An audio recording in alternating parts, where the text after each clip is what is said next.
Hi everyone, let's talk about Knitting Circle, the follow-up to Calico. I have already done an overview video for the game that was sponsored, bear that in mind. This is just if you'd like to know what I think about it from playing the prototype. If you wouldn't, hey, there's a whole YouTube out there to discover. So, I was a huge fan of Calico. I'm a big fan of Calico. This can sit on the shelf next to it now.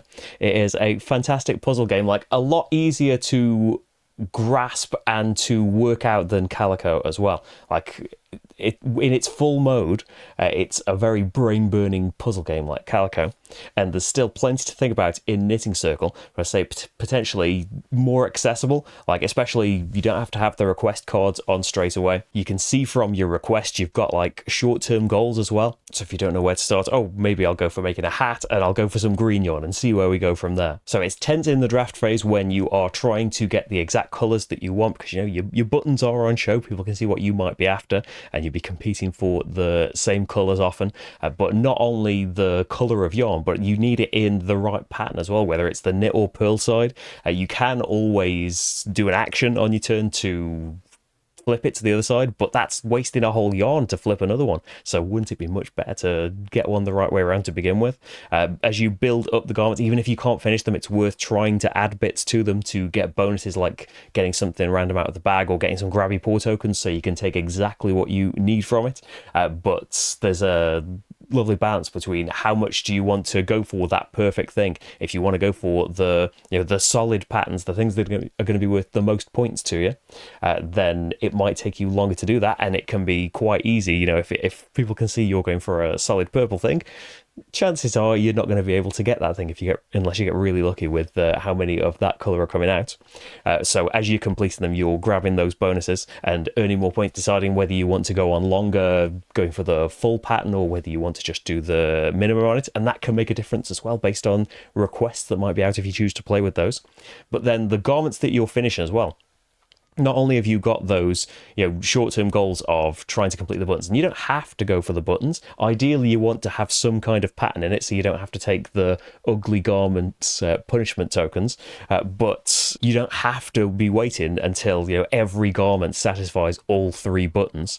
You can just go for trying to complete a load of garments, because in those garments, not only will you get points for completing them, but you are also unlocking more end-game scoring things potentially. It can just be bonuses as well. It can just be straight points, but a lot of the garments can also give you conditional scoring things, whether it's satisfying certain patterns, whether it's having a certain number of garments where you have got 2 buttons satisfied on them, not 3. You want to try and satisfy most things, but not all of them to satisfy that, or every 2 green bits of yarn you've got on your finished garments at the end are going to be worth points. So in trying to get these things filled and potentially racing to get these requests done first so you can have the grabby paw tokens, and that'll help you complete even more garments, you are building up your own endgame scoring pattern as well. I love that it's going to have like a mini expansion for Calico as well, that it's going to have some kind of drafting variant, because I absolutely love Calico how it is, but we've seen with a couple of other things that it can be tough when you need a very particular thing for the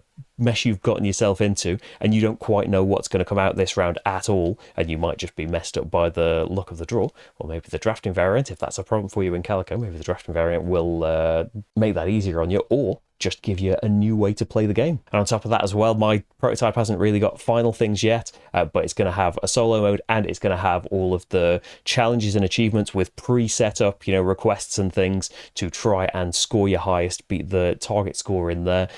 They're in every flat-out game that there's been in this series, at least so far, and they've always worked brilliantly. It's another beautiful package, illustrated wonderfully by Beth Sobel again, and I'm pretty much a sucker for cat-based things.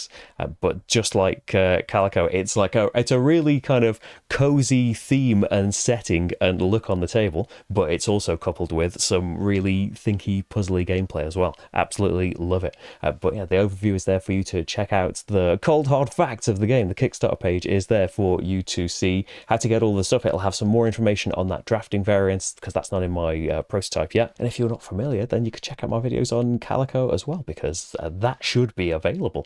Hopefully, if it's in stock where you are, if you'd like to give that a try in the meantime. There are loads more videos on the channel if you'd like to check them out as well. I'd appreciate it. Thank you very much for watching this though, and I'll see you for the next game. Bye everyone.